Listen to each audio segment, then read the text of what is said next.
শেখ হাসিনাকে বাংলাদেশে ফিরিয়ে আনা এখন জাস্ট সময়ের ব্যাপার। সেটা শেখ হাসিনাও জানে, শেখ হাসিনার পুত্রও জানে, বাংলাদেশ সরকারও জানে, আইসিসি জানে, সেটা ইন্টারন্যাশনাল কমিউনিটি জানে, ভারত সরকারও জানে।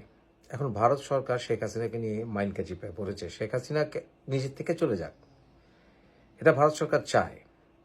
ভারত সরকার কয়েকটি অপশন দিয়েছিল, যেমন ফিনল্যান্ডে যাওয়ার চেষ্টা করুন, আমেরিকা যাওয়ার চেষ্টা করুন, ব্রিটেনে যাওয়ার চেষ্টা করুন, সব রাস্তা মোটামুটি বন্ধ।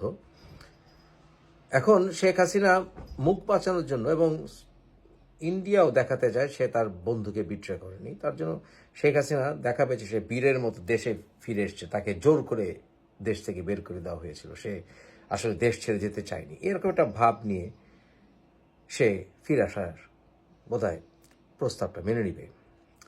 অন্যথায় তাকে ইন্টারপোলের মাধ্যমে ধরে নিয়ে আসবে এবং বাংলাদেশের সাথে ভারতের এক্সট্রাডিশন চুক্তি আসে, সেই ক্ষেত্রে ভারতও দিতে বাধ্য হবে ফেরত তাকে। বাংলাদেশে ফেরত আসার পসিবিলিটি বাড়ার সাথে সাথে ভারত শেখ হাসিনার পিআর ক্যাম্পেইন শুরু করেছে এবং শেখ হাসিনা সে অর্থনৈতিক উন্নতি করেছে, সে হিন্দু মুসলিমের সম্প্রীতি বজায় রেখেছে, মানে ইত্যাদি যত মিথ্যে কথা আছে সব প্রচার করা শুরু করেছে ভারতীয় বিভিন্ন মিডিয়াতে।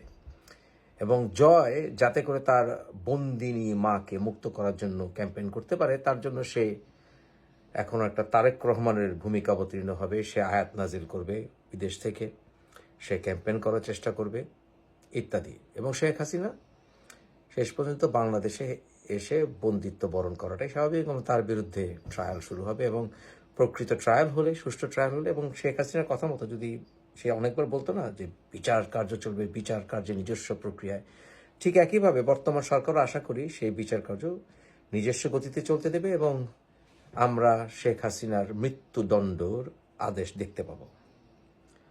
তো যাই হোক, যাতে করে শেখ হাসিনার এই দল বাড়াবাড়ি না করে তার জন্য আমাদেরকে প্রস্তুত হতে হবে। শেখ হাসিনার এক কুপুত্র, পাগল পুত্র দাবি করে শেখ হাসিনা পদত্যাগ করেনি। পদত্যাগ করলেই কি না করলেই কি, পার্লামেন্ট ডিসলভ করে দিয়েছে প্রেসিডেন্ট, কথা শেষ।